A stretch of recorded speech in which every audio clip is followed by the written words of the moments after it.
సువార్త అనే ఆధ్యాత్మిక కార్యక్రమానికి ప్రభు నామములో మిమ్మల్ని అందరినీ ప్రేమతో ఆహ్వానిస్తున్నాం. సిస్టర్ సుల్తాన్ నవీన్ గారు చెప్తున్న వాక్యము మీ అందరికీ దీవెనకరంగా ఆశీర్వాదకరంగా ఉందని మేము ప్రార్థిస్తున్నాం. మీ యొక్క అభిప్రాయాలు సలహాలు యూట్యూబ్ లింక్ ద్వారా మాకు తెలియపరచగలరు. మీలో ఎవరికైనా ప్రార్థన అవసరం ఉన్నట్లయితే స్క్రీన్పై కనిపిస్తున్న మొబైల్ నెంబర్కి మీరు ఫోన్ చేసినట్లయితే మీ కొరకు మేము ప్రార్థన చేస్తాం. ప్రభు మిమ్మల్ని దీవించుగాక.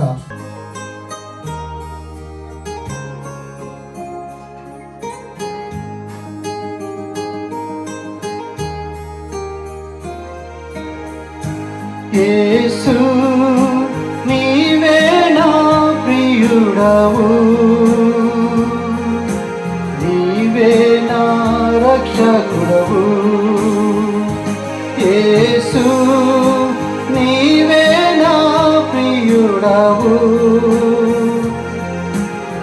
నీవే నా రక్షకుడవు. నేను నీ వాడను దేవా, నేను నీ వాడను దేవా, నీవే నా వాడవు, నీవే నా వాడవు.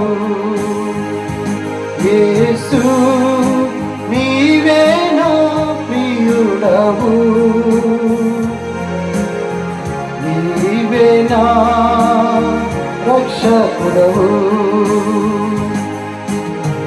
అతి సుందరుడా, అతి కాంక్షణీయుడా, అతి మనోహర నా దేవా. అతి సుందరుడా, అతి కాంక్షణీయుడా, అతి మనోహర నా దేవా. నీవే నా ఆత్మనాథుడవు, నీవే నా ఆత్మనాథుడవు, నీవే నా ప్రియుడవు. యేసు నీవే నా ప్రియుడవు, యేసు నీవే నా ప్రియుడవు, నీవే నా రక్షకుడవు. యేసు నీవే నా ప్రియుడవు, నీవే నా రక్షకుడవు.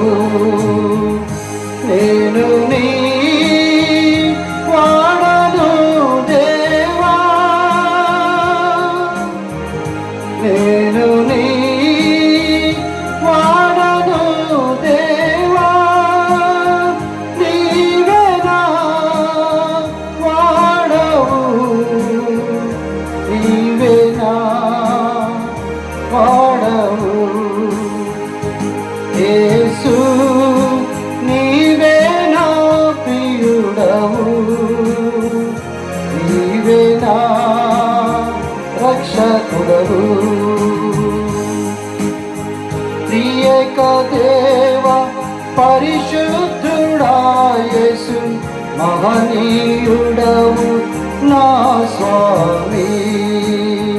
త్రియేక దేవా పరిశుద్ధుడా యేసు, మహనీయుడవు నా స్వామి. నీ వంటి వారెవరు ఇలలో లేరు, నీ వంటి వారెవరు ఇలలో లేరు. నీవే నా సర్వము, యేసు నీవే నా సర్వము. నీ వంటి వారెవరు ఇలలో లేరు, నీవే నా సర్వము. యేసు నీవే నా సర్వము. యేసు నీవే నా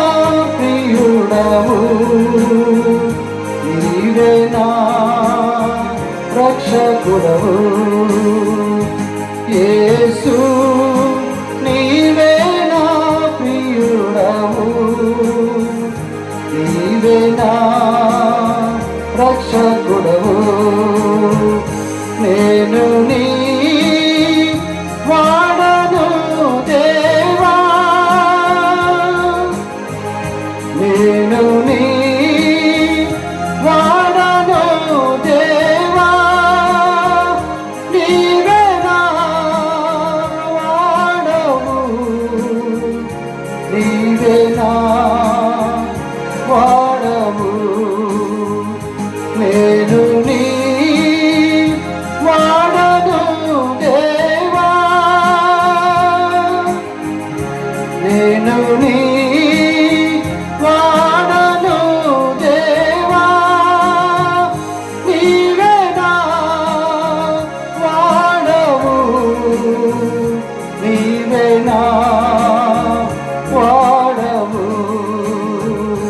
యేసు నీవే నా ప్రియుడవు నీవే నా రక్షకుడవు యేసు నీవే నా ప్రియుడవు నీవే నా రక్షకుడవు.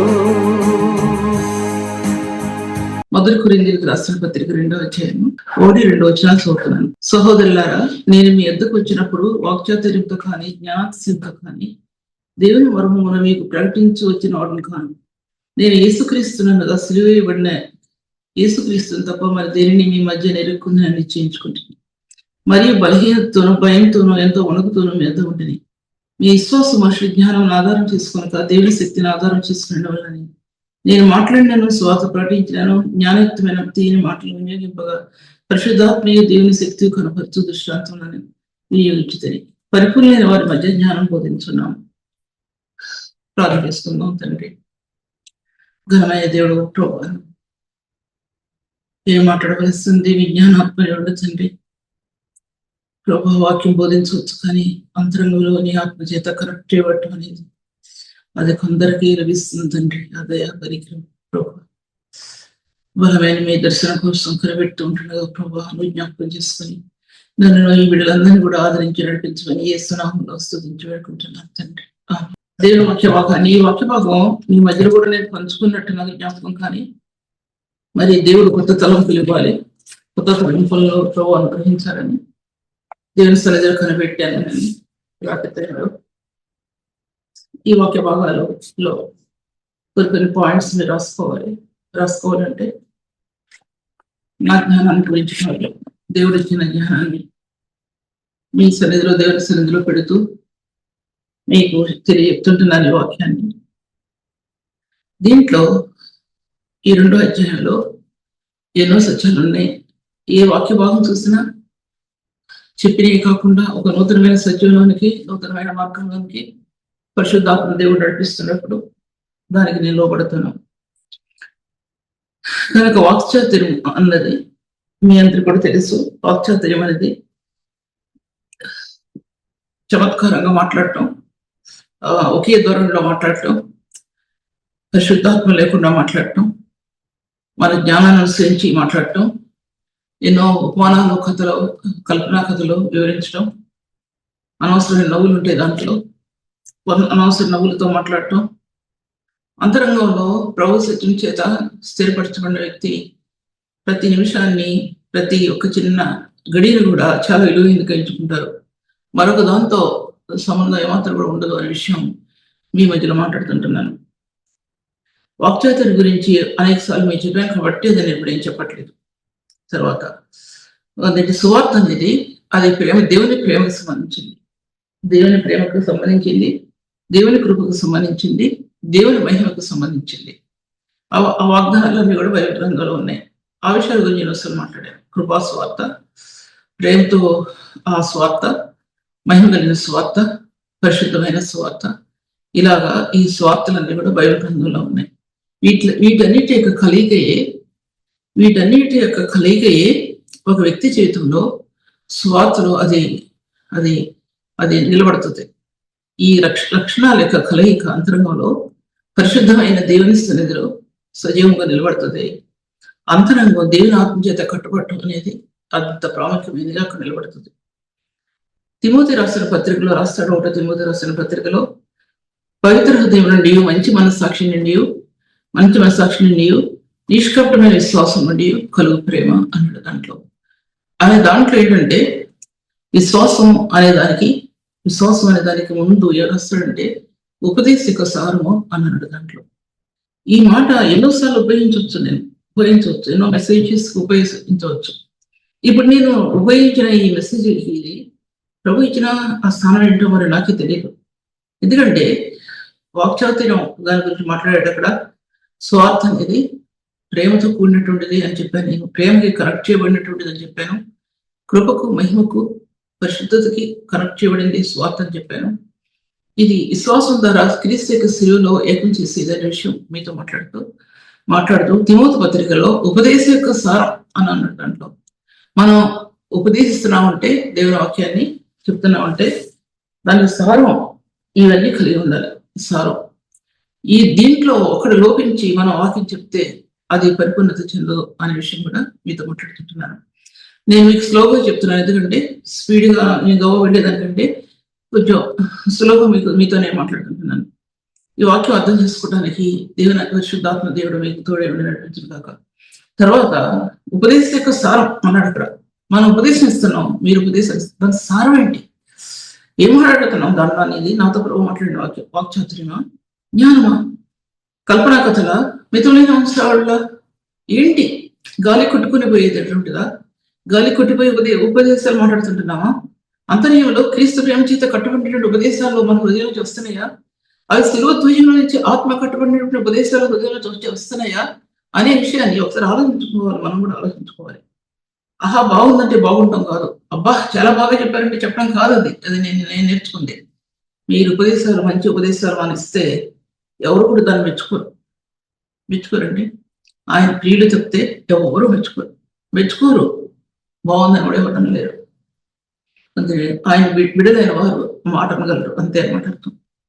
తర్వాత ఈ స్వార్థలో ఇది చెప్పే విషయాల్లో పవిత్ర హృదయం నుండి అంటాబడింది. రెండవదిగా మంచి మనస్సాక్షి నుండి అంటాబడింది. పవిత్రమైన హృదయం అంటాబడింది. పవిత్రత అనేది హృదయం, అంతరాత్మ పరిశుద్ధతతో కట్టబడటం అనేది అది పవిత్రీకరించబడిన హృదయం. అంటే ఆ పవిత్రీకరించబడిన హృదయం, పవిత్ర హృదయంలో దేవుని రక్షణ కాంతిలో ఎన్నో పరిశుద్ధమైన కణాలు అందులో ఏడవుతాయి. మన పరిశుద్ధాత్మ చేత నింపడే కొలది ఆ యొక్క కణజాలాలు అంటే మహిమాయుక్తమైన కణజాలాలు హృదయంలోనికి యాడ్ అవుతాయి అంటే అందులో నిలబడతాయి. దేనిలో నిలబడితే ఒక రక్షణ కాంతి ప్రకాశించగలది. అందులో నుంచి ప్రకాశించే మహిమ యొక్క కణాలు ప్రభు చేత కట్టబడిన హృదయంలో అవి నిలబడతాయండి. అందుకే రక్షణ అనేది అంత ప్రాముఖ్యమైంది. ఆది కాండంలో ఇంత మాట్లాడినప్పుడు ముందు మెసేజ్ మీరు వెళ్ళలేదు కాబట్టి నేను మాట్లాడాను. ఆది కాండంలో భూమికి వెలుగు కరుణగా ముందు దేవుని ఆత్మ జలములో అల్లాడేను అని ఉందండి. దేవుని ఆత్మని ప్రభు పాపలోకమున ముందు ఆయన ఆత్మను పంపాడు దేవుడు. ఆయన ఆత్మ కనుక లేకపోతే ఆకాశం నుండి వచ్చే పరలోక మహిమ యొక్క కార్యాలు ఆ రెండు ఏకం చేయబడేకు.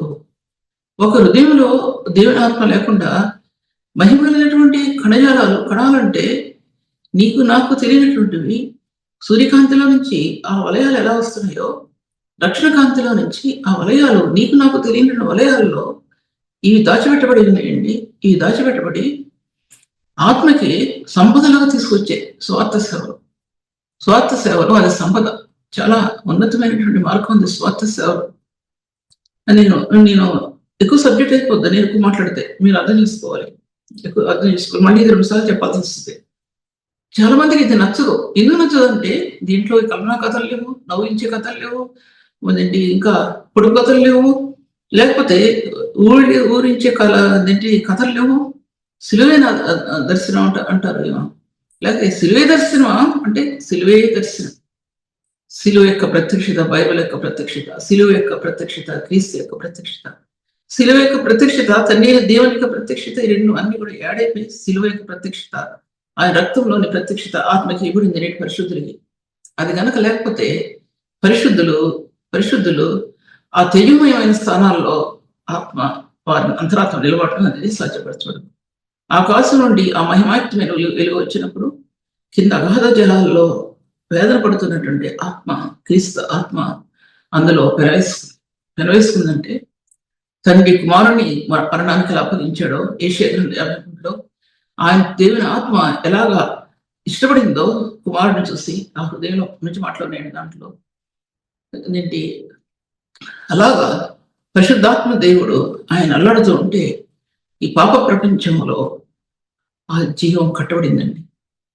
ప్రభు తెలియజేస్తున్న విషయాలు మళ్ళీ మీతో మాట్లాడుతుంటాను. ఎన్నో విషయాలు ఒక దాంతో అవటం లేదు, 10 మెసేజ్లతో అవటల్లా, 20 మెసేజ్లతో అవటల్లా. కొత్త తెలియపరచబడిన ప్రతి సత్యం ఈ మెసేజ్లో మీకు ఇమిడ్చి చెప్తున్నాను, అర్థం చేసుకోవాల్సింది కోరుకుంటున్నాను. తర్వాత తిమోతి పత్రికలో పవిత్ర హృదయం అన్నాడు. దాంట్లో పవిత్ర హృదయం నుండి అంత పవిత్రమైన హృదయం మనలో ఏర్పడాలంటే క్రీస్తు రక్తం చేత శుద్ధి చేయబడకుండా అంత పవిత్రమైన హృదయం ఒక వ్యక్తికి ఇవ్వబడదు. ఎట్టి పరిస్థితుల్లో ఇవ్వబడదు. ఈ పత్రిక 2వ అధ్యాయంలో మీరు దేవునికి నివాస స్థలమే ఉండడానికి కట్టబడుతున్నారు. హృదయం కట్టబడాలి. 1 కొరింథీ రాసిన పత్రిక 5వ అధ్యాయం, 2 కొరింథీ రాసిన పత్రిక 5వ అధ్యాయంలో ఎవడైనా క్రీస్తునందున్న ఎడల వాడు నూతన సృష్టి అంటాడు. నూతన సృష్టి, ఆత్మలో ఒక నూతన సృష్టి. అది ఎప్పుడు చేయబడుతుందంటే నీ యుక్త కాలంలో పెద్దవారైనా చిన్నవారైనా, ఏ వాళ్ళైనా చిన్నవాళ్ళైనా ఒక హృదయంలో ఆత్మ నివాసం ఉంటున్నప్పుడు అది కట్టబడుతుందండి. మహోన్నతమైన పరిశుద్ధం యొక్క ముఖ కాంతి చేత హృదయం కట్టబడుతుంది. ఒక కాంతి చేత, ఆయన సన్నిధి కాంతి చేత ఆ హృదయం కట్టబడినప్పుడు ఈ విధంగా కన్యక మరియ నువ్వు దేవుని చేత కృప పొందామని చెప్పగలిగాడు గబ్రియేలు దూత. ఆ విధంగా ఆ కృపను ప్రభు మన పట్ల విస్తరింపజేస్తాడనే విషయం నేను మీతో మాట్లాడుతుంటున్నాను. దేవుడు వాక్యం బాగా చూసినట్లే మంచి మనస్సాక్షి అంటే అపోస్తలుడైన పౌలుకి తను దమస్కు వెళ్ళినప్పుడు 1000 సంవత్సరాల నాటి స్థానాలు తన హృదయంలో తన మనస్సాక్షిని కోసివేసింది. మనస్సాక్షిలో ఉన్నటువంటి పాపాన్ని కూడా కోసివేసి నాశనం చేసి కాల్చివేసి ఒక నూతనమైన పురుషునిగా క్రీస్తునందు ఆ వ్యక్తిని దేవుడు చేశాడు. ఆయన ఏదో పైపైనే చేయాల. 6000 సంవత్సరాల నాటి మార్గాలు ఆయనకు తెలియపరచబడ్డాయి. ఆ సేవకులను పిలువబడిన తర్వాత నేటి పరిశుద్ధులకు కూడా ఆత్మ దేవుని చేత నింపబడినప్పుడు ఈ సత్యాలు బైబిల్ గ్రంథంలో అనాది కాలం యొక్క సత్యాలు ఆత్మ తెలియపరచబడతాయి. మనకి ఏమున్నాయి, నాకేమన్నాయి ఎన్ని రిఫరెన్స్ చెప్పడానికి చదవటానికి చదివినా సరే నాకు కావాల్సిన సబ్జెక్ట్ నాకు దొరకాలి కదా. నేను చెప్పే సబ్జెక్ట్ నాకు ఎక్కడో దొరకట్లేదు. దొరికితే నాకు ఎంత బాగుండనో అనుకుంటా. నేను ఉండొచ్చు, చాలా చోట్ల ఉండొచ్చు, కానీ అంత రిఫర్ చేయడానికి నాకు అంత సమయం లేదు చెప్పడానికి. దేవుడు ఒక మాట 2 మాటలు నాకు ఇస్తే దానిలోనే ఎన్నో దొరికిపోతాయి దేవునికి సంబంధించిన విషయాలన్నీ కూడా. దాంట్లో నిర్మలమైన పవిత్ర మనస్సాక్షి, మంచి మనస్సాక్షి ఆ హృదయం 6000 సంవత్సరాలకి అంటే అప్పుడు 2000 సంవత్సరాలు తెలియదు అనుకోండి. ఇప్పటి 7000 సంవత్సరాలు గడుస్తుంది. మొదలు మరి 6000 ఆఖరం అని తెలియదు, కానీ అప్పుడు 8000 సంవత్సరాలు 4000 సంవత్సరాలు అని నాకు తెలియదు. అప్పుడు ఆయనకి ఆదికాండం ముందు నుంచి సత్యాలు నిర్జీవంగా నిలబడినటువంటి ఆ వ్యక్తికి ఆ సత్యాలు బయటపరుస్తుంటే నూతన సృష్టి ఏంటండి, నూతన జ్ఞానం ఏంటి, మన సాక్షి పరిశుద్ధపరచబట్టం ఏంటి. ఇప్పుడు మన జీవితాల్లో మనకున్న జీవితాన్ని బట్టి మన హృదయం పరిశుద్ధమైన దేవుని సన్నిధిలో విశ్వాసమును బట్టి ప్రభు సన్నిధికి వచ్చినప్పుడు ఆ రక్తం మనల్ని ఎలా కడుగుతుందండి, ఎలా కడుగుతుంది.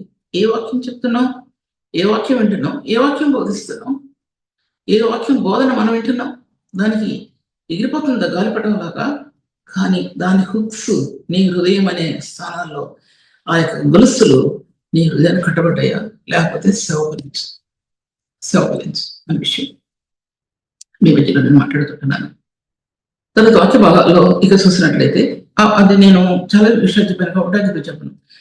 నిష్కపటమైన విశ్వాసం చాలా నిష్కపటమైనదిగా ఉండాలి. ప్రభు నందు విశ్వాసం ఇస్తున్నాం అంటే చాలా నిష్కపటమైన విశ్వాసం.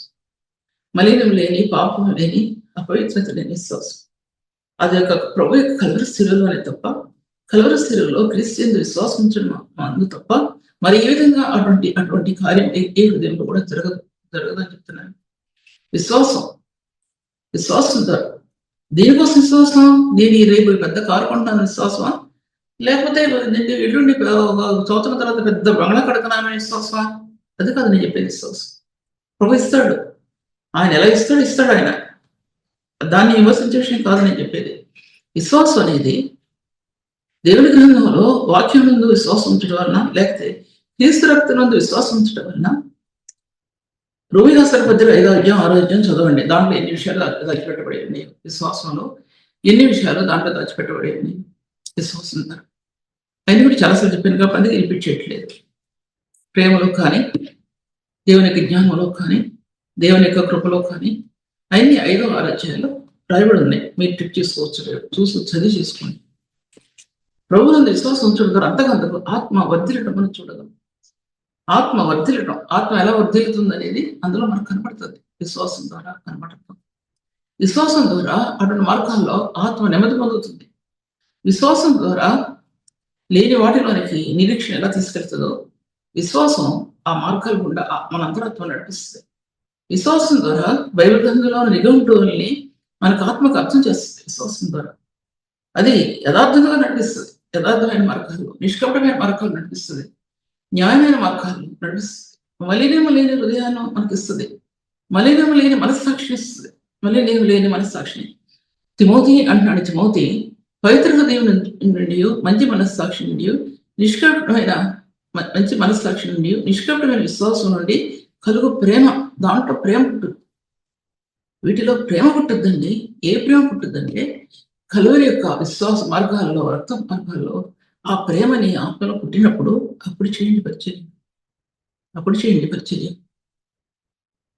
అప్పుడు పరిచర్య చేస్తే ఎదుటి వాళ్ళలో కదలికలు ఏర్పడితే, లేకపోతే కదలికలు ఏర్పడు. మనం ఏదో ఇష్టానుసరంగా అరిసినంత మాత్రాన, ఇష్టానుసరంగా కేటాయించినంత మాత్రాన మీరంటే లేదు. మా ఎన్నో సంఘాలు ఉన్నాయి అలాగా. అసలు పట్టిన ఉద్రేకంతో కాదని చెప్పేది, న్యాయంతో, పరిశుద్ధాత్మ నింపుదలతో అరిసినటువంటి స్థానాలు కూడా ఉంటాయి విశ్వాసులకి. పరిశుద్ధాత్మ శక్తిని పట్టలేక ఆత్మ త్యాగులు పెట్టి విలువించినటువంటి పరిశుద్ధులు ఉన్నారు. నేను వాళ్ళని విమర్శించే విషయం కాదు ఇది. పరిశుద్ధాత్మ చేత నింపబడి ఆ హృదయ వేదన తట్టుకోలేక త్యాగులు పెట్టి ఏడ్చేవాళ్ళు కూడా ఉన్నారు. ఇప్పుడు నేను చెప్పింది కొన్ని డూప్లికేట్స్ అంటే అలా జరుగుతున్నాయి సంఘాల్లో అని మీద మాట్లాడుతున్నాను. తర్వాత చూసినట్లయితే కొరింథీ రాసిన పత్రికలో వాక్చాతుర్యంతో కానీ, జ్ఞానాతిశయంతో కానీ, కొంతమంది జ్ఞానం అపోస్తలుడైన పౌలు మాట్లాడినప్పుడు ఎంతో జ్ఞానంతో కూడిన వ్యక్తి, పండితుడు. అతను ఎంతో ఏదో భాషని అభ్యసించాడు, ఎన్నో లేఖనాలని పరిశీలించిన వ్యక్తి, ఎన్నో తన గురించి ఉన్నాయి. ఎంత హింసకుడు హానికుడు నన్ను అని మాట్లాడినా తను యూదా మతం ప్రవేశించాడు. ఎదురైంది వాక్యం రాయబడి ఉంది. అటువంటి వ్యక్తి, అన్ని చదివినటువంటి వ్యక్తి అతను ఆ దేవుని సన్నిధికి వచ్చేపాటికి అవన్నీ కూలిపోయినాయి. నేల మీద పడిపోయినాయి. తన జ్ఞానం, తన నేర్పు, తన అందం, లేకపోతే ఏ ఉన్న గుణగుణాలు కూడా దాంట్లో కూలిపోయినాయి. శిలువ యొక్క రక్తం యొక్క మార్గాల్లో కూలిపోయినప్పుడు అతి సుందరమైనటువంటి, పరిశుద్ధమైన, పవిత్రమైన, లేకపోతే అగ్ని వంటి అటువంటి మార్గాలు తన అంతరాత్మకు తెరవబడి, మనం అంత ఉన్నతమైన స్థానాల్లో మనం తిరగబడకపోయినా ఒక పరిశుద్ధుడికి ప్రభు ఎన్నో స్థానాలు ఇచ్చాడు. దేవుడు సాధన చేయగలగాలి. సాధన చేస్తే ఆత్మ ఉన్నతమైన మార్గాల్లో నడిపిస్తుంది. సాధన చేయకపోతే నీ ఉన్న మార్గాలు కూడా తొలగిపోతాయి. వేరే విధాలైనటువంటి మార్గాలు నీ ఆత్మకు వస్తాయి అన్నమాట. దానివల్ల సంఘం క్షేమాభివృద్ధి చెందదనే విషయం నేను మీతో మాట్లాడుతుంటున్నాను. ఇందులో జ్ఞానము అన్నాడండి, వాక్చాతుర్యంలో కానీ, జ్ఞానాతిశయంతో కానీ. జ్ఞానాన్ని బట్టి అతిశయించేవాడితో ఉంటుందని అంటారు సౌకులు. జ్ఞానాన్ని బట్టి అతిశయించేవాడు. బైబిల్ గ్రంథంలో 1 కొరింథీ రాసిన 13వ అధ్యాయంలో రాయబడింది, మనుషుల భాషలతోనూ దేవదూతల భాషలతో నేను మాట్లాడినాను, ప్రేమ లేని వాడనైతే నేను ఎత్తుడు. చూడండి ఇన్నున్న దాంట్లో ఇప్పుడు చదివితే 5 నిమిషాలు టైం అవుతుంది. కొంత కంట తగ్గొచ్చు నాకు, కానీ మీకు తెలుసు కదా ఆ వాక్యాలన్నీ కూడా. ప్రేమ లేని వాడనైతే నేను ఎత్తుడాను, ప్రేమ లేని వాడనైతే నేను ఎడుతున్నాను. ఏ ప్రేమ అంటే కలవరిలో క్రీస్తు చిందించిన ప్రేమ నీ హృదయంలో లేకపోతే దానిలో నుంచి పుట్టే బోధ నీ హృదయానికి అందదని ప్రభుత్వం అనుకుంటున్నాడు. కలవరి యొక్క రక్తం నుంచి పుట్టే బోధ. కలవరి రక్తం అంటే ఏంటి?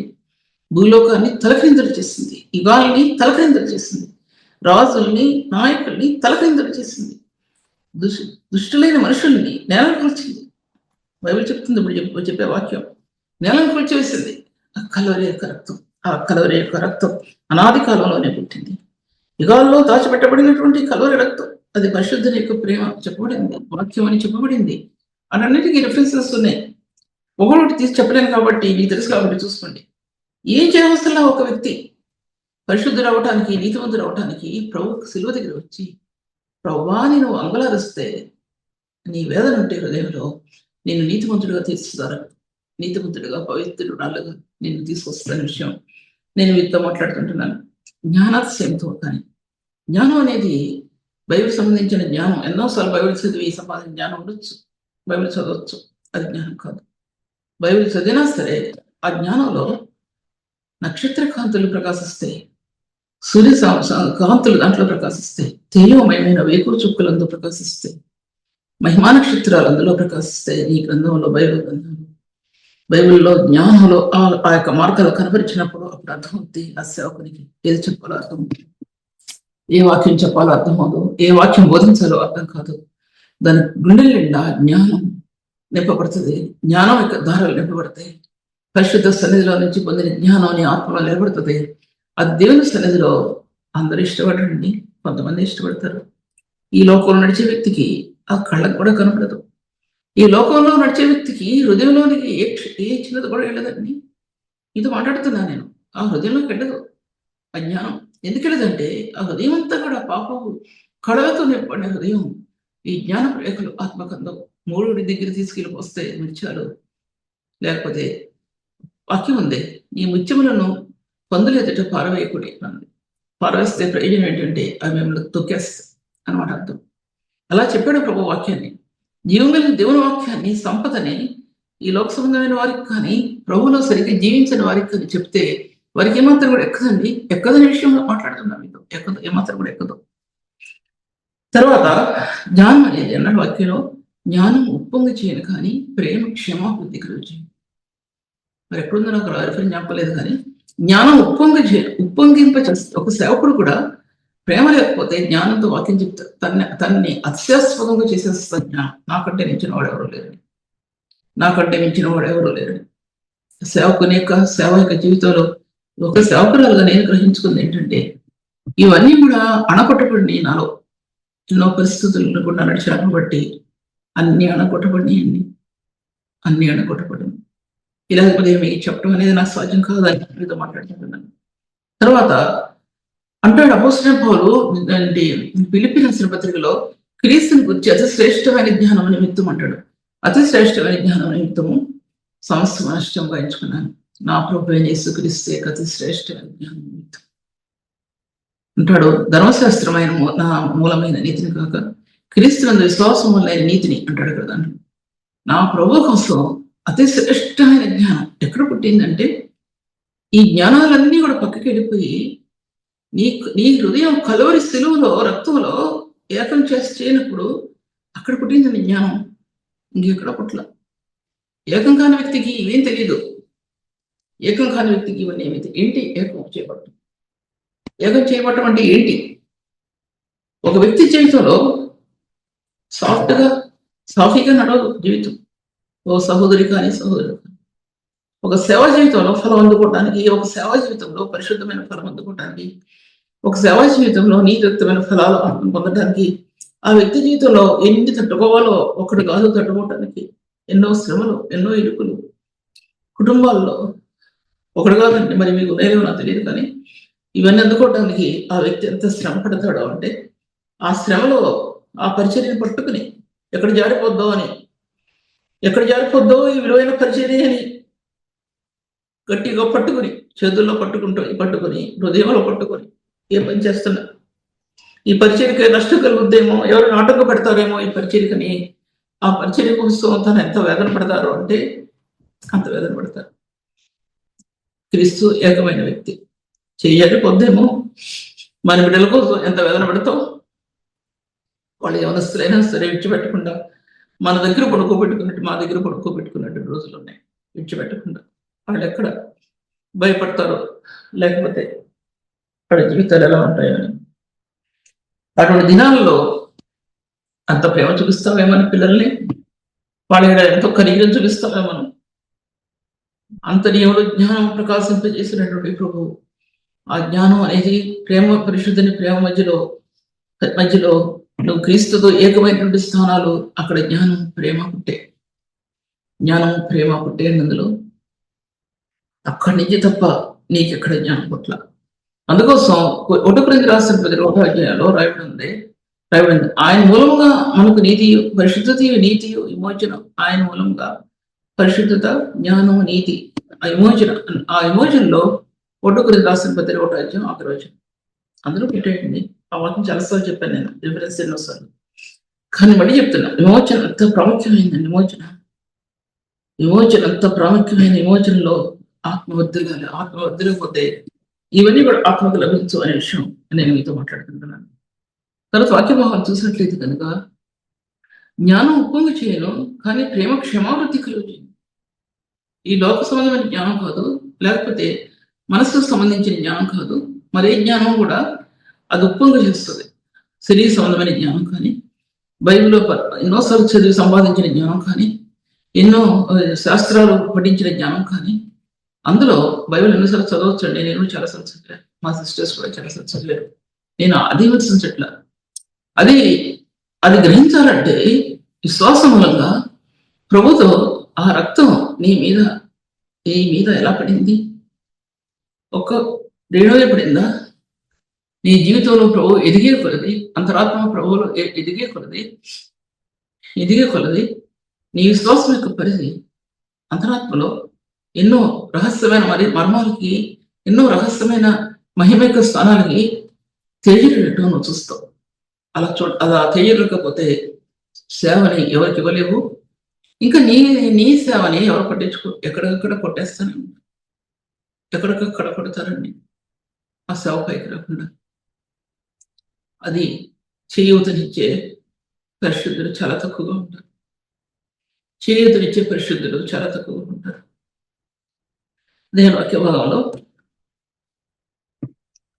మరో చోట రాయబడింది. మరి రోమియో పత్రిక ఏమో నాకు రిఫరెన్స్ రాసుకున్నాను. యేసుక్రీస్తుని గురించిన సంపూర్ణమైన జ్ఞానం వివేచన కలుగుటకు ఆయన తన కృపను మనపట్ల విస్తరింపజేశాడు. విశ్వాసం ద్వారా కృపలోనికి వెళ్తున్నామని రోమియో పత్రికలో ఉంది. ఆ కృప సంపూర్ణమైన జ్ఞానం తెరవటం అనేది ఒక వ్యక్తికి అది చదవటం వచ్చేది కాదు. జ్ఞానం ఒక వ్యక్తి రెవల్యూషన్ పొందడానికి ఆత్మలో ఇటువంటి పురుగులతో వచ్చేది కాదు. నీ హృదయం, నా హృదయం ప్రభు దగ్గరికి వెళ్ళి వేదన పడుతుంటే ఆ రెవల్యూషన్ కోసం అప్పుడు జ్ఞానం తెరవటం నేను గమనించుకున్నాను. తెలియనటువంటి సంగతులు ఎలక్ట్రిక్ షాక్లో నుంచి మహిమలో ప్రకాశించే నక్షత్రాల్లాగా నీ హృదయానికి అది ఆత్మకొన్నతి.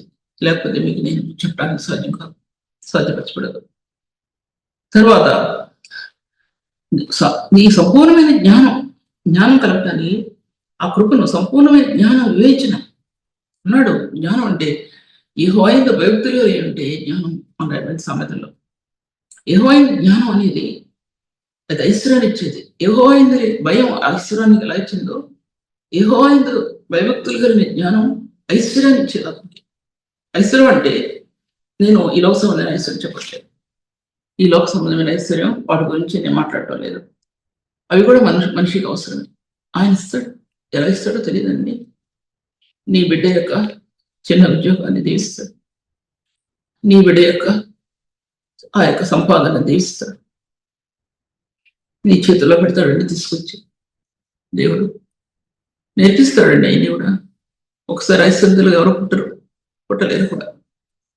నువ్వు ధనం, విపరీతమైన ధనం నీ చేతికి అందిస్తాడు. కానీ ఆ వ్యక్తి జీవితంలో తగ్గింపు ఉంటుంది. తగ్గింపు లేకుండా ఒక వ్యక్తి జీవితంలో డబ్బును చూసి కానీ మరే ఘనతను చూసి కానీ ఆ వ్యక్తి విజృంభిస్తే ఆ వ్యక్తి దగ్గర నుంచి అవి తీసివేయబడతాయి. ఉండవు అనే విషయం కూడా మీతో మాట్లాడుతున్నాను. జీవం కలిగిన వాక్య భాగాల్లో ఎఫ్ఎస్సీ రాసిన పత్రికలు రాస్తాడండి. 3వ అధ్యాయంలో 4వ అధ్యాయంలో మరి ఏం రాస్తాడు దాంట్లో ఏంటి దేవుని యొక్క నానా విధమైన జ్ఞానం అంటాడండి. సంఘం ద్వారా దేవుని యొక్క నానా విధమైన జ్ఞానం అంటాడు. సంఘాన్ని గురించి మాట్లాడుతూ నానా విధమైన జ్ఞానం అది పరిశుద్ధుల నుంచి ప్రకాశించాలి. నానా విధమైన జ్ఞానం, ఈ నానా విధమైన జ్ఞానం గురించి ఎన్నోసార్లు మీతో మాట్లాడినా సరే ఇప్పుడు నేను మాట్లాడేది 4 పాయింట్స్ మీతో మాట్లాడతాను. సంఘం నానా విధమైన జ్ఞానాన్ని చూడాలని ప్రవాసించాడు. దేవదూతల సమూహం చూడాలని ఆశించాడు సంఘం ద్వారా. ఒకటి, ఆ జ్ఞానం అనేది పరిపూర్ణమైన జ్ఞానం అన్నాడు ఎవరు?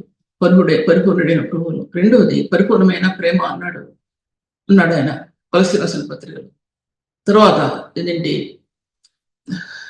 1 కొరింథీ 13వ అధ్యాయంలో స్వాస్థ్యకరమైన ప్రేమ అన్నాడు. తర్వాత శ్రేష్టమైన ప్రేమ అన్నాడు. 4 విషయాలు మీతో మాట్లాడుతున్నా.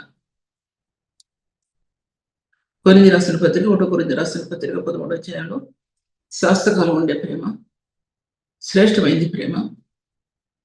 కొలస్సీ పత్రిక 3వ అధ్యాయం ఆఖరి భాగంలో మరి అధ్యాయం చూసుకోండి, తప్పు చెప్తున్నానేమో.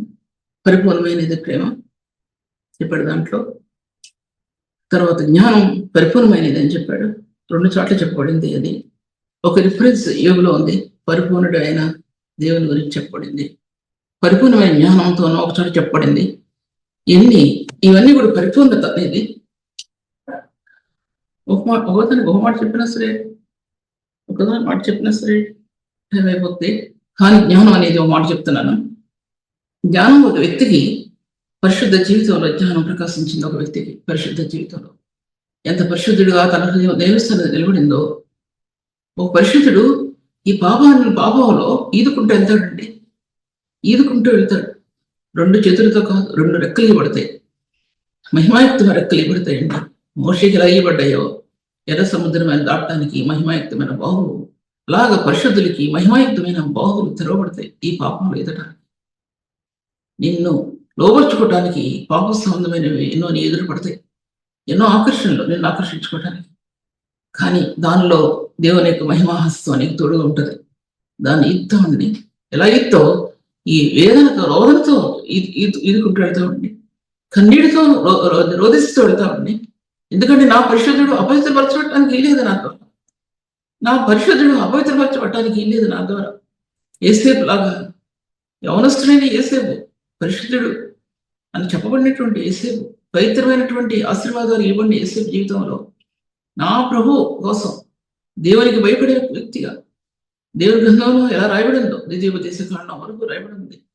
ఏంటి తర్వాత అపోస్తలుల కార్యాల్లో రాయబడింది. స్టెఫెను మాట్లాడుతున్నప్పుడు అక్కడ రాయబడింది. ఒక వ్యక్తి యొక్క జీవితం దేవునికి ఇష్టమైతే అనేక సార్లు లేవనెత్తుతాడండి. తన ఎదురు పరిచర్యని నిలబెట్టుకుని అనేకమైన తలాంతరిస్తాడు. కృపావరాలు అవి కృపావరాలన్నీ నీ పరిచర్య ప్రభు మహిమతో ప్రకాశించడానికి అనేక స్థలాల్లో నిలబెట్టి ఆ పరిచర్యని ప్రభు నీకు ఇస్తాడండి. ఆ పరిచర్యలో ఎలా నిలబడుతున్నాం మనం అనే విషయం ఒకసారి ఆలోచించుకోవాలనే విషయం మీతో మాట్లాడుతుంటున్నా. నేను చెప్పేది నానా విధమైన జ్ఞానంతో సంఘం ప్రకాశించడం అనేది మీకు పరిశుద్ధత అనే విషయం చెప్తున్నా. మీకు పరిపూర్ణతను అందించింది పరిశుద్ధత. రోమీయులకు రాసిన పత్రిక 6వ అధ్యాయం ఫలం ఇచ్చింది. పరిశుద్ధమైన ఫలం, నిత్య జీవంలో నుంచి ఫలం ఇచ్చింది పరిశుద్ధ ఫలం. అది మరెక్కడ రాయబడలా. అది రోమీయులకు రాసిన పత్రికలో మాత్రం 6వ అధ్యాయం ఆఖరి రోజున రాయబడింది. ఎంతమందికి ఉందండి పరిశుద్ధమైన? ఎంతమంది స్వార్థం చేస్తున్నాం? సంఘాలు వెళ్ళపోతున్నాయంటే, సంఘాల్లో నీతితో ప్రకాశించట్లేదంటే, సంఘంలో ప్రేమ పొల్లి పారటం లేదంటే, పరిశుద్ధ కణాల మధ్య ప్రకాశించిన పరిచర్య నేటి సంఘం ఇవ్వటం లేదంటే ఒకసారి ఆలోచించుకోవాలండి. నేను సిగ్గుపడుతున్నా. ఎందుకంటే నాకు తెలుసండి అవి. మీరెవరో నాకు తెలియదు, కానీ నాకు తెలుసుకోవాలండి. ఎలా తెలుసు అంటే ఎన్నో వాటిలో నుంచి బయటకు వచ్చాను. ఇచ్చు తగ్గులే కానీ ప్రభు యొక్క ఆ గుణగణాలని ప్రకటించాలని ఎవరికుందండి? ఎవరికుంది ఆశ? ఎవరికుందండి ఆశ? ప్రభు యొక్క గుణగణాలని ప్రకటించాలని సత్యం ఏ రోజు నిలబడి ఉంది. పరిశుద్ధ ఫలం అది ఆత్మఫలాల్లో లేనిది, కనపడిన ఆత్మఫలాల్లో లేదు. పరిశుద్ధ ఫలం నిన్ను అలంకరించింది. క్రీస్తు రక్తం ద్వారా దేవుని సముఖం ముందు నిలబెట్టిందండి. నీ ముఖ కవడికలు ఏమారిపోతాయి. ఆ పరిశుద్ధ ఫలాన్ని నేను పొందినప్పుడు నీ ముఖ ప్రకాశతే మారిపోద్ది. దేవుని సన్నిధిలో మోషే ముఖం ఎలా ప్రకాశించిందో ఆ నీతిలో నీ హృదయం కూడా, ఆ నీతిలో నీ ముఖం కూడా అలా ప్రకాశిస్తుంది. ఏ వేసుకోవసరం ముఖానికి నీకున్నాను చాలు, నీకున్నాను చాలు, ఏ అవసరం. పరిశుద్ధుడైన ప్రభు ముందు నీ హృదయం మహిమ కణాలతో ప్రకాశించడం నువ్వు చూస్తావు, ఇతరులు కూడా చూస్తారు. అంతరాత్మలో మహిమైశ్వర్యం పుల్లి పారుతుంటే మన అంతరంగ జీవితం నింపబడుతూ ఉంటే అనేకులు చూడగలగాలి అనే విషయం మీతో మాట్లాడుకుంటున్నాను. దేవుని వాక్య భాగాల్లో ఇప్పుడు ఒకటి చెప్పాను, పరిశుద్ధత అనే విషయం గురించి చెప్పాను, కానీ పూర్తి చేయలే నేను. మీకు కొన్ని లైన్స్ చెప్తుంటే మీరు పూర్తి చేసుకోవాలి. రెండోదిగా ప్రేమ అనేది పరిపూర్ణమైంది ప్రేమ అన్నాడు. పరిపూర్ణమైన ప్రేమని కొలసి రాసిన పత్రికలో అన్న ముందు విషయాల్లో నేను మీతో మాట్లాడలేదు, కానీ వాట్సాప్ మెసేజ్లో మాట్లాడాను.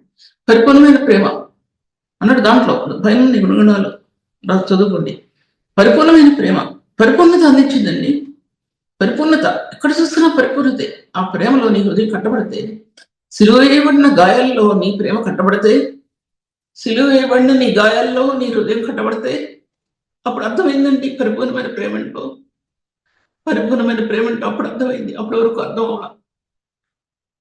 గాయం నొందినటువంటి ప్రభు యొక్క శరీరంలో నీ హృదయం తలదాచుకున్నటువంటి పరిస్థితులు నీకుంటే, నీ శ్రమను సహించుకోలేక, ఈ బాధను సహించుకోలేక ప్రభు సన్నిధిలో నీ హృదయం నిలబడితే అప్పుడు అర్థమైందండి పరిపూర్ణమైన ప్రేమ.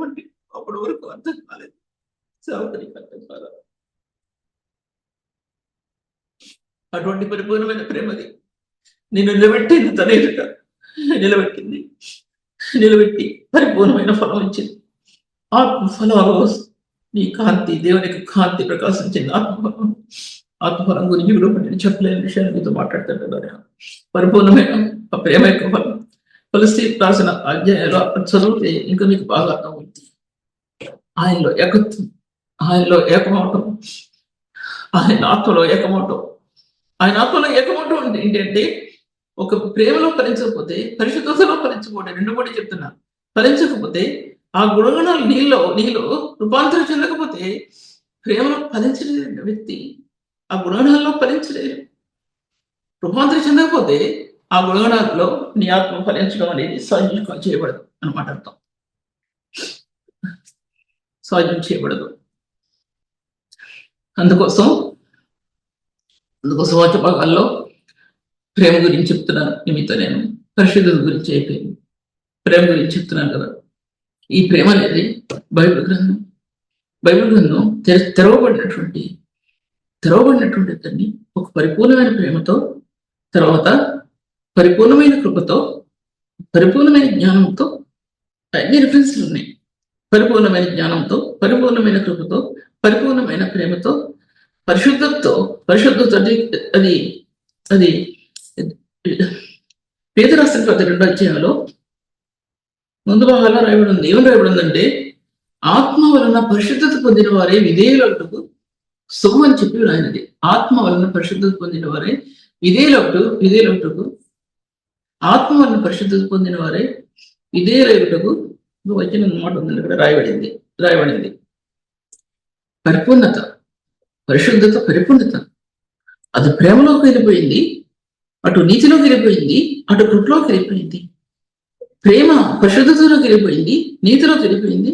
ఎన్ని వెళ్ళిపోయినాయి ఈ కృపా వరాలు కదా ఇవి. ఈ యొక్క మార్గాలు, దేవుని గుణగణాలు ఒకదాన్ని ఒకటి సమైక్యత చెందే. అవి అక్కడ సమైక్యత చెందడం కాదు, నీ హృదయంలో సమైక్యత చెందినాయి. ముందు అక్కడ చెందే, ముందు నీ హృదయంలో సమైక్యత చెంది ఒక అపరూపమైన పరిచర్య నీ ఆత్మ ఇచ్చాడు దేవుడు. అది కనీవిని ఎరగనటువంటి పరిచర్య, ఎవరికి తెలియనటువంటి పరిచర్య, ఎవరు ఊహించినటువంటి పరిచర్య నీ ఆత్మకి ఇచ్చాడు. అందుకోసం ఎవరు నేను ప్రేమించరు, అవతల పొమ్మంటారు, ఎక్కడికి వెళ్తారు, నీ పరిచర్య వద్దు, నువ్వు వద్దంటారు, నీ ముఖం కనబడినెవరు. ఎందుకు కనబడినవారంటే అటువంటి పరిచర్య ఎవరు కూడా వినని పరిచర్య, ఎవరు నిన్ను ప్రేమించరు. నీకు నిలబడిన ఎవరు, సంఘాల్లో నిలబడని ఎవరు, వాక్యోపదేశాల్లో నిలబడిన ఎవరు. ఎందుకంటే అటువంటి పరిచర్య దేవుడికి ఇచ్చాడు కాబట్టి. ఎంతో మంది సంకోచిస్తారు, ఎందుకో తెలియదు, నాకు తెలియదు, ఏమని చెప్పడానికి కూడా నాకు సాధ్యం కాదు, ఎవరిని కూడా నేను విమర్శించలేను విషయంలో. తండ్రి ప్రేమ అనేది గ్రంథం, బైబిల్ యొక్క పుటాలు, కాగితాలు, అది పుస్తక రూపంగా ఉన్నప్పటికీ కూడా ప్రేమకు వచ్చేపాటికి ఆ పుస్తక రూపంలో ఉన్నటువంటి కాగితాలు ఒక సుగంధ పరిమళంతో కూడినటువంటి ఫెటల్స్, అది అంటే రేఖలు, ఆ రేఖలు పుష్పం యొక్క రేఖలు పరలోకం నుంచి భూమి మీదకి వీచినటువంటి ఆ సుగంధం యొక్క రేఖలు నీ బైబిల్ గ్రంథంలో నీ ఆత్మకు తెరవబట్టలో చూస్తావు. నువ్వు చూస్తావు, మీరు చూస్తారు, నేను చూస్తాను. లేకపోతే నేను ఎలా చెప్తానండి ఈ విషయాలని ఎలా చెప్తాను నేను? నాకు ఏం తెలుస్తాయి అని చెప్పడానికి ఆత్మలో ఏమాత్రం అనుభవం లేకుండా ఈ విషయాలు మీ ముందు నేను చెప్పడానికి సాధ్యపరచబడదండి. దేవుని వాక్య భాగాల్లో చూసినట్లయితే ప్రేమల గురించి చెప్పాను, ఇంతకుముందు చెప్పాను, పరిశుద్ధత గురించి చెప్పాను, ఇంతకుముందు చెప్పాను, తర్వాత ప్రేమలో పరిశుద్ధత, జ్ఞానం గురించి చెప్పాను. అజ్ఞానం ఎటువంటి జ్ఞానం అంటే జ్ఞానం కలిగిన వారిని చూస్తే బైబిల్ గ్రంథంలో జ్ఞానం ఒమ్నిసెంట్ అనే పదం బైబిల్ గ్రంథంలో ఇమిడిపోయిన గ్రంథం. ఆ మాట ఆదికాండం నుంచి నిర్గమకాండం వచ్చే వరకు జ్ఞానం, విపరీతమైన జ్ఞానం నిలబడిపోయిందండి.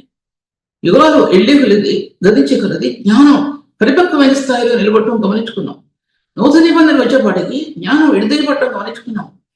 కృపాసత్య సంపూర్ణుడైన దేవుడు ఆయన ఈ లోకంలో ఒక సామాన్య మానవుల వలె ఆయన పరలోకంలో నుండి ప్రభు ఆయన యొక్క మార్గం భూమి మీద కృప పొందినటువంటి ఒక కన్యకకి గర్భంలో తెరవబడటం గమనించుకున్నాం. ఒక కన్యక గర్భం అనేది కృపకు మూలం. అది ఒకసారి చెప్పాను కానీ 400 సంవత్సరాలు ప్రభు ఎదిగాడు. ఆయన ఆత్మ దిగిరావడానికి ఏ మనిషి కూడా భూమి మీద లేడు, ఏ కన్యక భూమి మీద లేదు. వెతికాడు ఆ కన్య కోసం. దొరికింది కన్యక. అన్నాడు, నువ్వు దేవుని వల్ల కృప పొందుతుంది. ఆ మాత్రమైన శక్తిని ఒక సంఘం అనుభవించడానికి కొన్ని లక్షణాలైన హృదయాలు ఉండాలండి. పరిశుద్ధుల్లో కొన్ని గుణాలైన ఉండాలండి. పరిశుద్ధుల్లో ఆ గుణాలు ఉంటే అందులో ఆ మహిమైన కణాలు ఆ గుణగుణాలలో నిలబడతాయి. ఆ పరిచర్య, అతీతమైన పరిచర్య విస్తరిస్తుంది. ఒక్క చెప్పే వ్యక్తిలో ఉండి కూర్చున్నోళ్ళలో శూన్యమైతే, కూర్చున్నోళ్ళలో ఎవరి హృదయం కూడా లేకపోతే ఈ పరిచర్య ఇష్టపడతారో తోసేస్తారు. కానీ ఆ సంఘం మాత్రం ఫలం పొందరు. కొంతమంది పరిశుద్ధులు మాత్రమే ఫలం పొందుతారే కానీ మామూలు మాత్రం ఫలం పొందరు. జ్ఞాపకం చేసుకోవాల్సిందే. ఎంత మీరు చదివిన వాక్యం 4 సార్లు వినండి. నేను విని 4 సార్లు 5 సార్లు వింటాను వాక్యాన్ని. నేను చెప్పిన విషయాలు నాకే తెలియదు చాలాసార్లు, అందుకోసం వింటాను. తెలియక తీసిపారేయకండి. కానీ ఓ రోజు దేవునికి జవాబు చెప్పాల్సి, ఎవరైనా సరే జవాబు చెప్పవలసిన అవసరం ఉంటుంది. నాకు తెలియదంటే జవాబు చెప్పాల్సిన అవసరం ఉంటుంది. మీరనే కాదు, ఎంతమంది వింటున్నారు దేవుని దగ్గర జవాబు చెప్పాల్సిన అవసరం ఉంటుంది. ఈ జ్ఞానం పరిపూర్ణమైన వాని జ్ఞానం. ఆది కాలం నుంచి ఏ విధంగా జ్ఞానం పరిపూర్ణత వచ్చిందో భూలోకంలో అన్ని రకాలుగా పరిపూర్ణత వచ్చింది అని చెప్పారు. కాబట్టి ఆయన చెప్పలేను. నేను ఎన్ని విధాలుగా పరిపూర్ణత చెందిందో అన్ని విధాలుగా పరిపూర్ణత చెందింది. ఈ జ్ఞానం యొక్క మార్గాలు నేటి సంఘ వ్యవధిలో నిలబడి ఉన్నారు.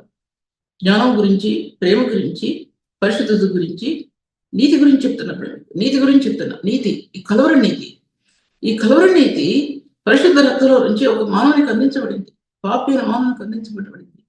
ధర్మశాస్త్ర మూలమైన నా నీతిని కాక క్రీస్తునందు విశ్వాస మూలమైన నీతి, విశ్వాసమునందు నీతిని మనం పొందాం. ఆ నీతి పొందితే ఏ పని చేయాలో ఏ పని చేయకూడదో మనకు తెలుస్తుందా? హృదయంలో దాన్ని తప్ప నాటకం ఆడటం మనకు తెలియదు కదా, అబద్ధం ఆడటం మనకు తెలియదు కదా, ఒక వ్యక్తి మీద అనాలోచితమైన నేరారోపణ చెప్పడం కూడా తెలియదు కదా. నిర్దోషమైన మనసు, ప్రభు కలిగిన మనసు నీ హృదయంలో నిలబడుతుందనే విషయం ఎంతమంది తెలుసు? అందులో నీతి దారులు ఉన్నాయి, నీకోసం చిన్నిచ్చిన నీతి దారులు. రోమి రాసిన పత్రికలో 3 అధ్యాయాలు పాయింట్స్ గా చదువుతున్నాను నేను. 22వ వచనంలో, 3వ అధ్యాయం 22వ వచనంలో, ఇది క్రీస్తు యేసునందలి విశ్వాస మూలమైనదే, నమ్మవారికి కలుగు దేవుని నీతి. ఎవరైతే నమ్ముతారో ఆయనందు, అది నమ్మవారికి కలిగేట నీతి. అది నీతి. ఎవరైతే నమ్ముతారో ప్రభుని, ఆ నీతి హృదయంలోకి వస్తుందని ఆ వ్యక్తి తన ఉద్యోగ విషయాల్లో నిర్మలుడై ఉంటారు, కుటుంబ విషయంలో నిర్మలుడై ఉంటారు, సంఘం విషయంలో నిర్మలుడై ఉంటారు, ఇతరులతో మాట్లాడేటప్పుడు నిందారహితులై ఉంటారు. అన్ని బాగా ఉండి ఉద్యోగ విషయంలో యథార్థత లేకపోతే అది మాత్రం మంచిది కాదనే విషయం మీతో మాట్లాడుతుంటున్నాను. యథార్థత లేదు. నేను మా హస్బెండ్ ఉందండి ఒక మినిస్ట్రీ దగ్గర పిఏగా పనిచేశారు. చెప్పాలని చెప్తున్నాను, ఎందుకంటే అవసరం కాబట్టి. చేసినప్పుడు చేతిలో ₹1 లేదు. మహా ఉంటే ₹100 ఉండేవి. నేను అడగడం కూడా భయమే, నాకు కొంచెం డబ్బులు కావాలని అడగడం కూడా భయమే, లేవని తెలుసు. ఇది నడితే చాలా కోపం వచ్చేది తనకి. ఒక పెద్ద నాయకుడు ఏమన్నాడంటే ఈయన మాట్లాడుతుంటే, ఒకవేళ మీకు తెలియకుండా ఆయన ఎక్కడైనా డబ్బు బ్యాంకులో వేస్తున్నారేమో, అర్థమైందా? మీకు తెలియకుండా డబ్బు ఆయన ఇంత డబ్బు సంపాదించి వేరే బ్యాంకులో వేస్తున్నారేమో. ఆ గుండెల్లో పడ్డానండి, వేదన ఏడ్చానండి. నేను ఏడ్చాను మాటికి. ఆయన కూడా చెప్పారు, ఇలా అంటున్నారా ఆయన అంటే. తను కూడా నవ్వారంతే, ఒక్క మాట లేదండి. ₹1 తన బ్యాంకులో లేదు తను చనిపోయేటప్పుడు. పిల్లలు సంపాదించిన డబ్బు వీళ్ళు బ్యాంకులో ఉన్నాయి తప్ప తన అకౌంట్లో అమౌంట్ లేదండి. మహా ఉంటే 4-5 వేలు ఉంటాయి, అంతకంటే మించి లేదు. ఎటువంటి నింద మోపాడండి ఆయన, అర్థం చేసుకోండి. చేతిలో రూపాయి లేకుండా పాదం స్కూటర్ వేసుకుని తర్వాత కొత్త టికెట్ కూడా కొనుక్కున్నారు తర్వాత అనుకోండి. ఆ వ్యక్తికి కారు కూడా లేకుండా అడున్న వ్యక్తిని, యథార్థంగా నడిచే వ్యక్తిని ఎంత ఈజీగా నేరం మోపారండి ఆ వ్యక్తి మీద. నా ఎదుర్కొంటే నాతోనే ఎంత బాధపడి ఉండరు ఆయన. కానీ బాధను ఎక్కడ కూడా చూపలేదు, నవ్వారంతే. ఆ నీతి కలిగి ఉన్నాము మనం. దేవుని నీతి కలిగి ఉంటే ఎవరిని ఏదైనా అన్నా సరే మనం బాధపడకూడదు. దేవుని వాక్య భాగాల్లో ముందుకెళ్తున్నాను. నేను చెప్తుంటే దేవుని వాక్య భాగాల్లో చూసినట్లయితే కనుక, క్రీస్తునందలి విశ్వాస మూలమైన నీతి నమ్మవారికి కలుగు దేవుని నీతి అని చెప్పాను. రెండవదిగా, క్రీస్తునందలి విమోచనం ద్వారా ఉచితముగా నీతిమంతులని తీర్చబడుతున్నారు. క్రీస్తునందలి విమోచనం ద్వారా ఉచితముగా నీతిమంతులని తీర్చబడుతున్నారు మీరు. ఆ విమోచనం ద్వారా అంత విమోచన అండి. ఆ విమోచన ఎటువంటిదంటే యుగాల్లో తెరవబడినటువంటి మార్గం. యుగాల్లో తెరవబడినటువంటి ఆ మార్గం, యుగాల్లో దాచబడి తెరవబడి ఆ మార్గం గుండా మీ ఆత్మ నడుస్తుందని ఒకసారి ఆలోచించండి. అటువంటి స్థానం హృదయానికి లభించిందా? క్రీస్తు యేసునందలి విమోచనం ద్వారా ఆయన మిమ్మల్ని నీతిమంతులుగా తీర్చాడు అని. మూడవది 26వ వచనంలో, క్రీస్తు యేసునందలి రక్తమందలి విశ్వాసం ద్వారా ఆయనను కరుణాధారంగా చాలా మంచి మాట్లాడినవి, వినడానికి చదవడానికి కోపం వస్తేమో కానీ ఎవరికన్నా, క్రీస్తు యేసు రక్తమందలి విశ్వాసం ద్వారా ఆయన కరుణాధారంగా బయలుపరిచాడండి. ఆయన్ని కరుణాధారంగా బయలుపరిచాడు. ఆయన విశ్వసించడం వల్ల అన్న మార్గాలు నీ ఆత్మకి ఇవ్వడిని అని సత్యం నువ్వు గ్రహించగలిగితే అంటాడు అపోస్తలుడైన పౌలు ఆఖరిలో 4వ అధ్యాయంలో, నా పిల్లలారా, క్రీస్తు స్వరూపం మీ అందు ఏర్పడే వరకు నా హృదయంలో ప్రసవేదన కలుగుతా ఉంది. ఈ వీటితో హృదయాంతరం కట్టబడితే దేవుడు సంతోషిస్తాడు. ఇందులో కట్టబడకపోతే సేవకుల గురించి ఏడుస్తాడండి దేవుడు, పరిశుద్ధుల గురించి ఏడుస్తాడండి. పాపైన మానవుల గురించి తర్వాత సంగతి. పరిశుద్ధులుగా జీవించకపోతే, పరిశుద్ధులు నీతియుక్తంగా జీవించకపోతే ఆయన పరిశుద్ధుల కొరకు పడే వేదన అతీతమైన వేదన. నా పిల్లలారా అన్నాడు అక్కడ. నా పిల్లలారా అంటే పరిశుద్ధుల గురించి. నా పిల్లలారా, క్రీస్తు స్వరూపం మీ అందు ఏర్పడుతుందా క్రీస్తు స్వరూపం అనే విషయం ఒకసారి ఆలోచించుకోవాల్సింది. ఇది చెప్పడంలో సంఘంలో నానా విధమైన జ్ఞానం అనేది ఈ 5 చెప్పాను. దగ్గర 9 వరకు రావచ్చు దాంట్లో అని చెప్పలేను కాబట్టి 5 చెప్పాను. వీటి మధ్యలో సంఘం కట్టబడుతుంది అంటే ఆయన ముఖదర్శనం వీటి మధ్యలో ఉంది. ఒక సేవకుని యొక్క ముఖదర్శనం ఈ 5 కోణాల మధ్య, లేకపోతే 7 కోణాల మధ్య, 9 కోణాల మధ్య ఆయన ముఖదర్శనం, అందులో నిలబడి నేటి పరిశుద్ధులను చూచి స్థానాల విషయం నేను మీతో మాట్లాడుతున్నా. పరిశుద్ధులు మనం చూచే స్థానాలు, ఆ గుణగణాల్లో సంఘం ద్వారా నానా విధమైన జ్ఞానం బయలుపరచబడాలని ఉద్దేశించి అన్నాడు. సంఘం ద్వారా ఇంత జ్ఞానం, సంఘంలో ఉన్న జ్ఞానం చూసి దేవదూతలు సంతోషించాలి, పరిశుద్ధులు సంతోషించాలి. అది పరిచర్య, సంఘం ద్వారా జరిగే పరిచర్య. ఎవరికి కావాలండి పరిచర్య? ఇప్పుడు ఎవరికి కావాలి? ఎవరికి అవసరం లేదండి పరిచర్య. వేరేమనుకోవద్దు, ఎవరికి అవసరం లేదు పరిచర్య. వ్యూస్ రావు, ఎవరు వినరు. ఏంటి పరిచర్య? నీకు అవసరం వస్తుందంటే చూస్తారు, దగ్గర నువ్వు కార్లు కొంటావు అంటే చూస్తారు, నువ్వు బిల్డింగ్లు కడతావు అంటే ఓహో అనుకుంటారు. కానీ ఈ నీతి కలిగిన పరిచర్య నేటి దినాల్లో ఎవరికి కావాలండి? ఎవరికి వస్తుంది? ఎవరికి అవసరం లేదు. కానీ ఒక్కొక్కరిని దేవుడు లెక్క చెప్పవలసిన గడియల్లో ఒక్కొక్క వ్యక్తిని పెడతాడని మాత్రం మీతో నిశ్చయంగా నేను మాట్లాడుతున్నాను. అదొకటే మాట్లాడుతుంటున్నాను. తర్వాత అవదు, ఎట్టి పరిస్థితులు కూడా అవదు వాక్యముడు. దాని తర్వాత ఏంటి, సిలువ వేయబడిన యేసుక్రీస్తు తప్ప అంటాడండి. సిలువ వేయబడినట్టు యేసుక్రీస్తుని తప్ప. అదొకటే చెప్పి ముగిస్తాను. కావలేదు అవదు ఎట్టి పరిస్థితుల్లో. నాకు ఇంకా 5 నిమిషాల టైం ఉంది అంతే. సిలువ వేయబడినటువంటి యేసుక్రీస్తు తప్ప నేను అదే ఎరిగానండి. నేను అది ఒక్కడే నాకు తెలుసు. అందుకంటే తను ప్రభుని చూసిన సిలువ వేయబడిన అనుభవం, ఆయన పునరుత్థాన మహిమ, ప్రభుని చూసినటువంటి ఆ పునరుత్థాన మహిమ, ఆ రెండింటి మధ్య తన ఆత్మ వెళ్ళిపోయిందండి. ఉన్నతమైన శిఖరాలకు వెళ్ళింది, ఉన్నతమైన జ్ఞానంలోకి వెళ్ళింది, రంగులోకి వెళ్ళింది, మహిమాయుక్తమైన స్థానాల్లోకి వెళ్ళింది, అనాదికాల సంకల్పంలోకి వెళ్ళింది, అనాదికాల సృష్టిలోకి వెళ్ళిపోయింది. పరలోక మహిమ నుంచి వచ్చినట్టు ఆ గ్రంథం యొక్క మార్గాలు తెలియపరచబడ్డాయి, ఆత్మకి తెలియపరచబడ్డాయి. నేను పైన విషయాలు చెప్తున్నాను, ఇక ఇంకా మీకు వివరించలేను. నాకు సిలువని యేసు ప్రభు తప్పితే, క్రీస్తు తప్పితే నాకు ఏది తెలియదు. ఎందుకంటే ఆయన అర్థమైపోతున్నది ఆయనకి. తను చూసిన రహస్యం, దర్శనం కాదు, తను చూసింది నిజమైన దర్శనం. అల్లటప్ప దర్శనాలు కాదు, నిజమైన దర్శనం. ఆ ప్రభుని చూశాడు, A to Z చూశాడు. ఆయన సృష్టికర్తాన్ని నిర్ధారించుకున్నాడు, ఆయన విమోచనకర్తాన్ని నిర్ధారించుకున్నాడు. ఆయన సృష్టికర్త మాత్రమే కాదు, ఆయన విమోచనకర్త. ఆ విమోచనకర్తలో ఎన్ని దాచిపెట్టబడి ఉంది.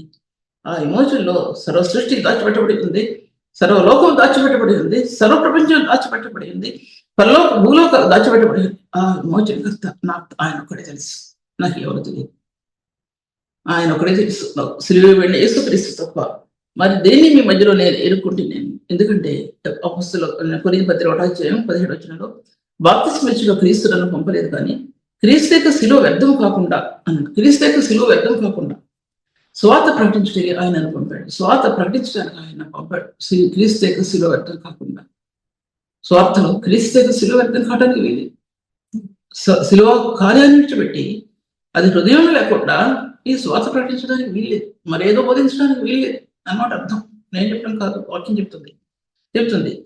సిలువ అది బైబిల్ వాక్యం. నేను చెప్పేది బైబిల్లో లేని బోధించకూడదు, బైబిల్లో ఉన్నాయి బోధించాలి. అపోస్తలుల యొక్క కార్యాలు, అపోస్తలు ఎలా స్వార్థ ప్రకటించారు, ఎలా ఎటువంటి డాక్టరీ మీద వాళ్ళు బేస్ అయి ఉన్నారు ఒకసారి ఆలోచించాలి. ఎటువంటి స్వార్థ చేశారు. అంతేకాని నా సొంత జ్ఞానంతో చెప్పే విషయాలు కాదు ఇవన్నీ ఏవి కూడా. క్రీస్తు యొక్క శిలువ వ్యర్థం కాకుండా అన్నది అంటాం. ఆ యొక్క విషయాలు కొత్త నిబంధనలు ఎన్నో ఉన్నాయి. ఒక రిఫరెన్స్ మాత్రమే మీకు చెప్పాను. నా ప్రభు అని ఎరిగాను. నేను చెప్పేది నా ప్రభు గురించి మాత్రమే, నా యొక్క ఆస్తి గురించి కాదు, నా అంతస్తుల గురించి కాదు నేను మీతో చెప్పేది. నా ప్రభు గురించి చెప్తున్నాను నేను. ఆయన నా హృదయంలో ఉన్నాడు, ఆయన నా హృదయంలో ఉన్నాడు. కనుక దేవుని వాక్యాన్ని ఒకసారి ధ్యానించుకొని మీ హృదయంలో పెట్టుకోండి. ప్రభు ఈ వాక్యాన్ని దీవించడం కాక. పరిశుద్ధాత్మ దేవుడు అయిన ప్రభు, నీ సర్వసత్యంలో ఆత్మ నిలబెట్టిన విధానం గొప్పది తండ్రి. నీ మార్గాలు తేటపరిచిన విధానం గొప్పది ప్రభు. సిలువ వేయబడిన క్రీస్తు యొక్క స్వరూపంలో మా హృదయం ప్రకాశించడానికి తండ్రి ఏర్పరిచిన స్థానాలు చాలా గొప్పవి ప్రభు. నీ బిడ్డల జీవితంలో ఎంతమంది మార్గాలు ఉన్నారో వారిని బట్టి నీకు వందనములు తండ్రి, వందనములు ప్రభు. నీవు నాకు ఇచ్చింది ఆ బాధ, నీవు నాకు ఇచ్చినటువంటి ఐశ్వర్యం నీ బిడ్డల మధ్య పెట్టాను ప్రభు. హృదయాలు తెరవండి. ఎంతమంది ఉంటారో, బయటికి ఎంతమందికి చోట్లకి వెళ్తుందో హృదయాలు తెరచి ఆశీర్వదించండి తండ్రి. మీ ఘనమైన నామానికి మహిమ తెచ్చుకోమని యేసునామములో స్తుతించబడుకుంటున్నాను తండ్రి. ఎంతవరకు సిస్టర్ సుల్తాన్ నగరి గారి వాక్యాన్ని ఆత్మలో ఆనందించి దేవుని మేలు పొందాలని నమ్మి దేవుని స్తుతిస్తున్నాం. మీ యొక్క అభిప్రాయాలు కామెంట్స్ ద్వారా మాకు తెలియపరచండి. Please like, comment, share and subscribe. God bless you all.